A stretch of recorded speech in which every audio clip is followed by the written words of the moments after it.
Good evening, and welcome to the community meeting for the Blue and the Dillion fires. My name is Michael Courteau.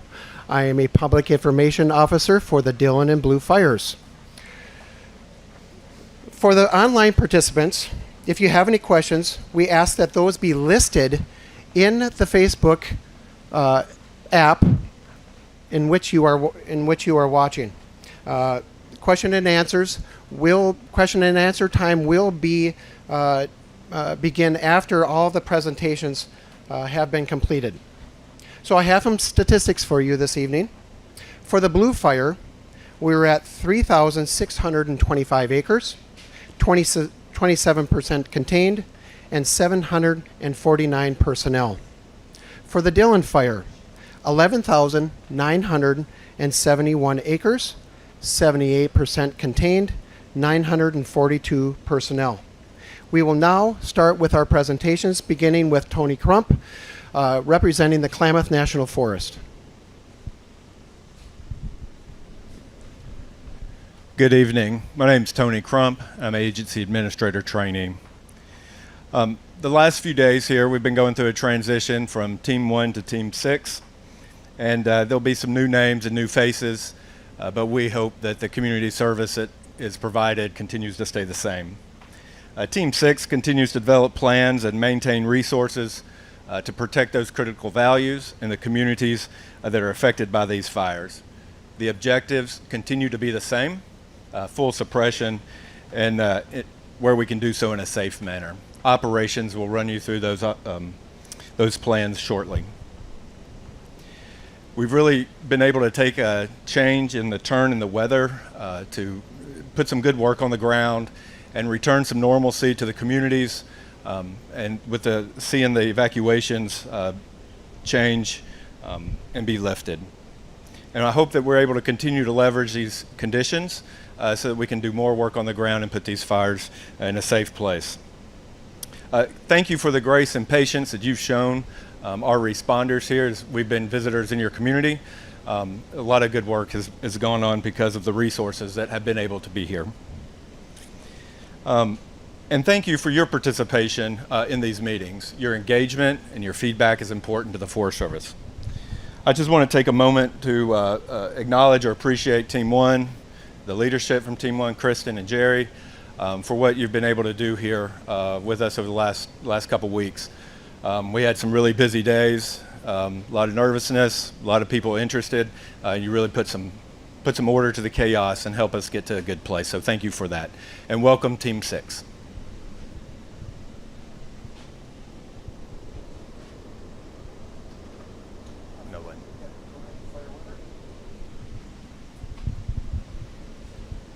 Good evening, Incident Meteorologist Trainee Lewis Ingram Westover. So as we've heard, we had some beneficial rain over the last few days. The 3-day totals so far look to be about 1 to 1 1/4 inch with a few isolated higher amounts. Generally, that's been good for the fires. It's been moderating fire behavior. Today, unfortunately, is the last day that we'll be seeing wetting rains. We will be going into more of a drying and warming pattern for the next few days. So as we go into the end of the week, we're going to see temperatures return closer to normal, which around the valley locations, it's about the upper 80s. So we're going to get a little bit warmer tomorrow, but closer to normal by Friday. As we go into the weekend, we are looking for another weather system to move through. This one is not going to be as potent as the last one. We're probably only expecting maybe 1/4 to maybe 4/10 of an inch of rain. So much less than the 1 to 1 1/2 that we got over the last 3 days. After that, we go right back to a warming and a drying pattern again.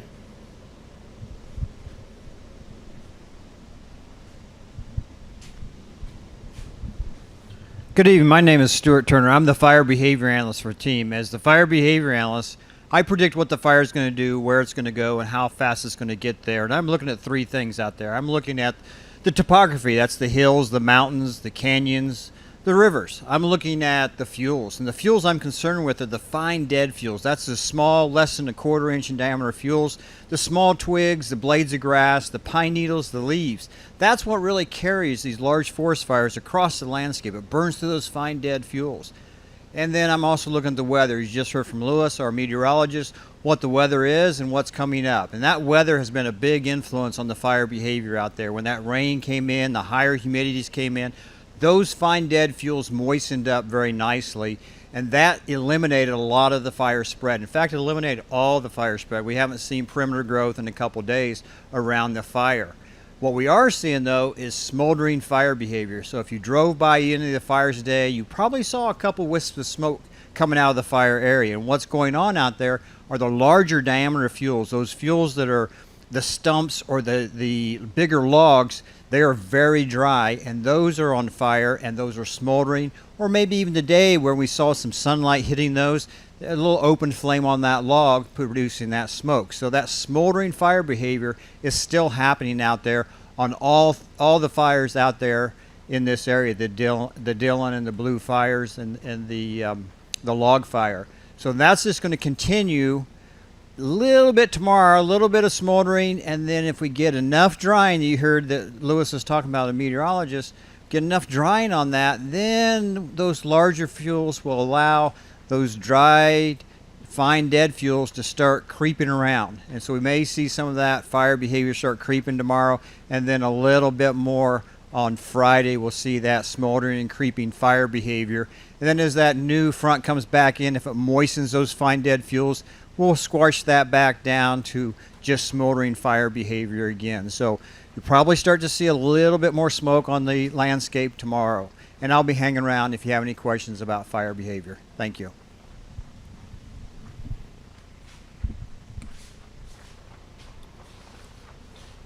Good evening, Travis Lane, California Team 1 operations with the Dillion fire. So very successful few last days, especially with the change in weather and our increased containment, as you'll note by the map. I'm going to start on the north side on what we've been calling our Dillion spot, just east of the Klamath River. That spot is fully contained. We do have it wrapped with hose on 3 sides down to the river, mopped up 200 plus feet, and it's going to remain within its footprint. As I come down the 96, all the great work by our hard firefighters putting in structure protection measures from sprinklers and pumps and other hand line and reducing vegetation around those structures. We've pulled a lot of that equipment off due to the reduction in the fire behavior, and we're feeling pretty confident with this fire to stay in its footprint. We did leave some equipment down here in Patterson structures, and then also there's a structure on the west side of the Klamath that we also left prepped in preparation just in case it does decide to make movement to the south. But with that, on the T-bar spot here around the homes above Kennedy Creek and then Carter Road, we have solid containment around this spot. A lot of good hard work and mop-up has been completed on that spot. As I come down around the south side, the crews had a hard firefight for the last week and a half here in Rock Creek. I've made significant progress. Tied lines all the way in with direct line, as well as some cold trailing in places all the way up to the backside of Dillion Mountain. Feeling pretty confident about that holding, especially with the weather that moved in. We do still have a little bit of open line, as you'll see here, above Coffee Can Creek as the fire backs down into Coffee Can Creek. Low to moderate fire behavior right now. Still looking for opportunities to pick this up, but extreme challenging topography back in that Coffee Can Creek. And then coming around into the Dillion Creek area, this continues to hold on the backside of the Elliott fire from 23. And then we have those few spots from about a week and a half ago that we hammered and smashed with aviation, still remaining within their footprint. We've seen no growth, no movement, very little heat on those in the last 4 or 5 days, and expect those to remain within their current footprint.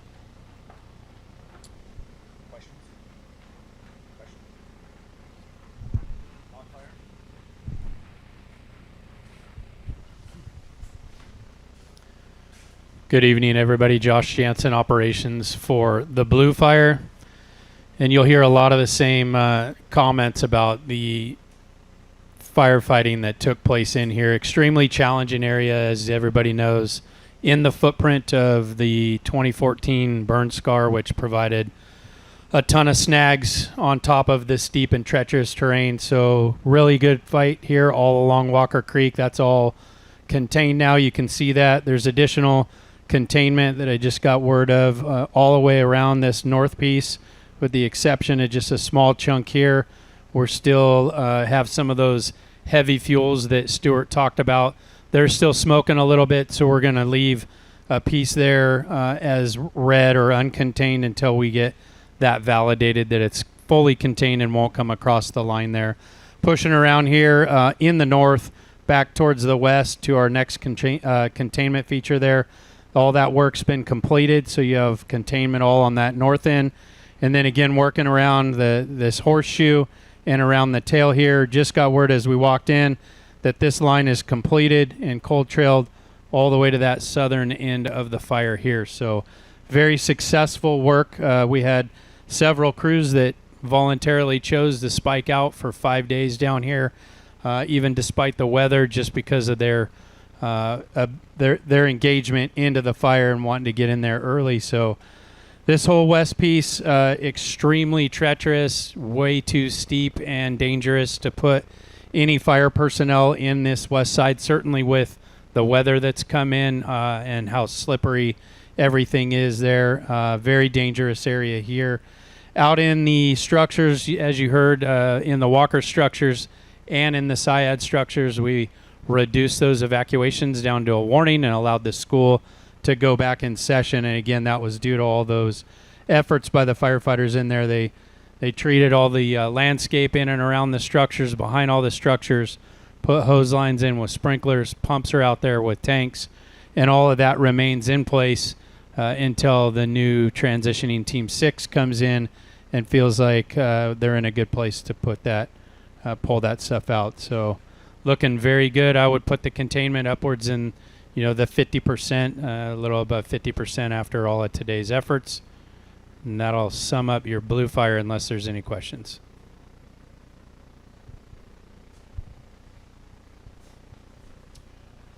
Do we have a representative from the Siskiyou Sheriff's Office?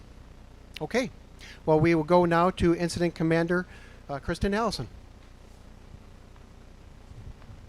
Good evening, everyone. Kristen Allison again, one of your incident commanders here on these fires. I wanted to, again, deeply thank all of our community members. Thank you for being such a great partner. We know that we have been in your neighborhoods and we have been impeding on your lives, and we're trying to provide all of this great information to you as many ways as we can provide it. As we transition out, Team 6 will be coming in and they will be providing all of that information, and we'll make sure that all of those same features are transferred over to that new team. With that, I hope that you have a really great evening, and we look forward to serving you in the future.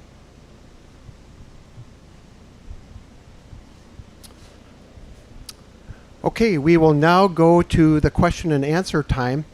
And first wondering if Aaron Hockaday, do you have any questions or anything for the representing the community? Okay, very good, thank you. We are showing no questions online. So while we wait for perhaps some of those to be queued up, just want to point you to ongoing fire, where you can find ongoing fire information, the blue fire contact information, and the Dillion fire contact information. You can continue to connect with us via the Facebook pages for Klamath National Forest and the Six Rivers National Forest, and those will be continually monitored. You can also come in person, and we can connect with you in the future if indeed we do have other meetings in the future. So we greatly appreciate your attendance, and we hope to see you online or at future meetings. Thank you.